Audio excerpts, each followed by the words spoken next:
안녕하세요. 정성산TV입니다. 오늘 들려드릴 소식은 강산에 서결시대가 오다니 나라 잘 돌아가네 민주당 잡고 반성해라라는 소식입니다.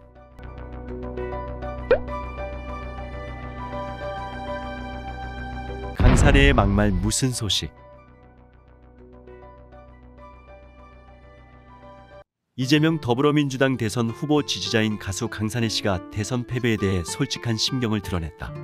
강 씨는 10일 트위터에 트럼프 서결시대가 오다니 그래도 뭐 어쩌겠어 받아들여야지 그 세대가 거쳐가야 할 시간이니까.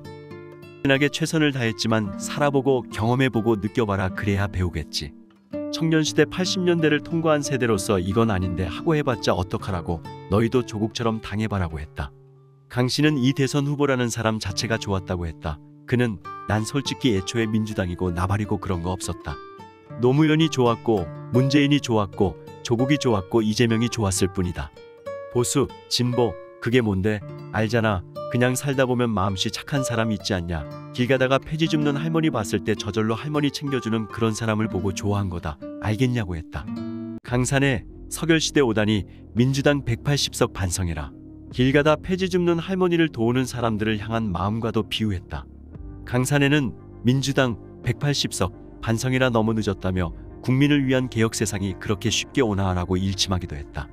애초에 민주당에 관심이 있었던 게 아니고 인물 때문이었는데라며 너희들이 다시 일어날 수 있는 방법은 그저 신속히 개혁 입법 강력하게 신속 처리하는 거 밖에 없다고도 했다. 그러면서 그는 보수, 진보 그게 뭔데 라며 나라 잘 돌아가겠다. 일본 우익들이 바라는 윤석열이 대통령 됐으니 도대체 무슨 시츄에이션이지 라고 했고 윤석열 당선인 지지자들을 향해서는 이명박 박근혜를 겪었는데도 모르나라고 반문했다. 강산에는 SNS에서 양당 후보 지지자들과 소통한 소감도 밝혔다. 그는 그동안 성향과 견해가 다른 사람들에게 욕도 많이 먹고 일일이 대응하기 싫어 차단도 했다. SNS를 경험하면서 재밌었다. 그리고 격려의 에너지도 서로 나누도 토닥거리며 따뜻했던 시간도 많았다. 또 좋은 시절 인연으로 만나자며 마무리했다. 강산에는 지난 9일 치러진 제20대 대통령 선거에서 이재명 더불어민주당 대선 후보를 공식적으로 지지해왔다. 강산에는 이 후보의 제주, 부산 유세 현장에 깜짝 방문해 히트곡을 부르며 관중들의 호응을 이끌어내기도 했다. 강산에의 붉은 정체. 강산에라는 좌파 가수가 지금 온갖 막말을 다 쏟아내고 있는 모양이다. 청년 스피릿을 비롯한 여러 애국 유튜버들이 강산에를 비판하는 논평을 내고 있다. 물론 강산에가 누굴 지지하든 그건 개인 자유지만 강산의 논리에는 모순점이 너무 많다. 강산의 마누라도 진중권 마누라처럼 일본 사람 아니던가 반일한다면서 왜 일본 사람이랑 결혼했는가. 강산의 이자는 윤석열 당선인을 트럼프에 비유하는데 이건 오히려 칭찬이다. 지만원 박사님께서도 모든 우파들이 트럼프를 욕할 때 우파 인사들 중에서 거의 유일하게 마치 천동설이 주류이고 여기에 다른 의견을 제시하는 게 금기시대 있던 시대에 그래도 지구는 돈다라고 당당하게 외친 갈릴레오 갈릴레이처럼 트럼프는 100년에 한 번 나올까 말까한 위대한 지도자라며 트럼프를 극찬하시지 않았던가. 강산에는 윤석열을 욕하려다가 오히려 트럼프라는 위대한 지도자를 윤석열과 비교함으로써 윤 당선인을 칭찬을 해버린 것이다. 너희도 조국처럼 당해봐라. 정말로 조국이 죄가 없다고 믿는 것인가? 강산에는 여기에 한술 더 떠서 너희도 조국처럼 당해봐라라며 조국이 죄가 없는데 억울하게 당했다는 막말까지 내뱉었다. 아니 지금 조국과 그 일가족들이 저지른 그 많은 범죄 행위들을 다 부정하는 것인가? 윤석열을 대통령으로 만든 1등 공신은 다른 누구도 아닌 조국이었고 조갑재 대표님 말씀대로 윤석열이 아니었다면 이재명이 아니라 조국이 민주당 대선 후보가 됐을 것이다. 조국과 그 일가족들이 저지른 그 많은 범죄 행위들과 이를 비호 찬양하는 문재인과 민주당에 분노한 수많은 국민들이 민주당과 문재인의 등을 돌려버렸기 때문에 지난 4월 7일 재보선과 3월 9일 대선에서 자유파가 승리할 수 있었던 것이다.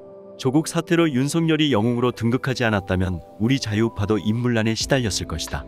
조갑재 대표와 전효옥 작가가 지적한 대로 조국이 대통령 되는 걸 막은 것만으로도 윤석열 당선인은 박수를 받아야 한다. 청년 스피릿은 여기에 너희도 박근혜처럼 당해봐라라고 응수했다. 아주 정확한 지적이다. 굳이 윤석열을 깔 거면 박근혜 문제를 가지고 까야지 누구처럼 조국과 그 일가족들에 대한 수사가 부당한 과잉 수사였다는 식으로 얘기하면 안 되는 것이다. 조국 가지고 윤석열 깔 거면 과잉 수사가 아니라 오히려 박근혜한테 한 것에 비해서 왜 그것밖에 못 집어넣었냐라는 식으로 부실 수사를 지적해야 맞는 것이다. 전략 같은 인간들도 조국 정경심 부부 또한 박근혜 대통령처럼 억울하게 당했다며 조국 정경심 부부를 옹호하고 미디어워치 10폭 방송 시청자 중에도 조국 노무현과 박근혜를 동시에 옹호하는 인간들이 몇 명 있었는데 이로써 홍준표 변희재 전략과 그 패거리들은 우파가 아니라는 게 입증된 것이다. 박근혜는 증거가 없지만 조국 정경심 노무현은 명백한 증거가 있다. 그리고 그 변희재도 봉하마을 가서 노무현 일가 불법 재산 640만 불 국고 환수하라 외쳤었는데 그럼 그 변희재는 뭐가 되는가? 변파 홍바들은 박근혜와 윤석열이 양립할 수 없다 말하지만 그 논리대로면 박근혜와 조국 정경심 노무현이야말로 양립할 수 없는 관계 아닌가?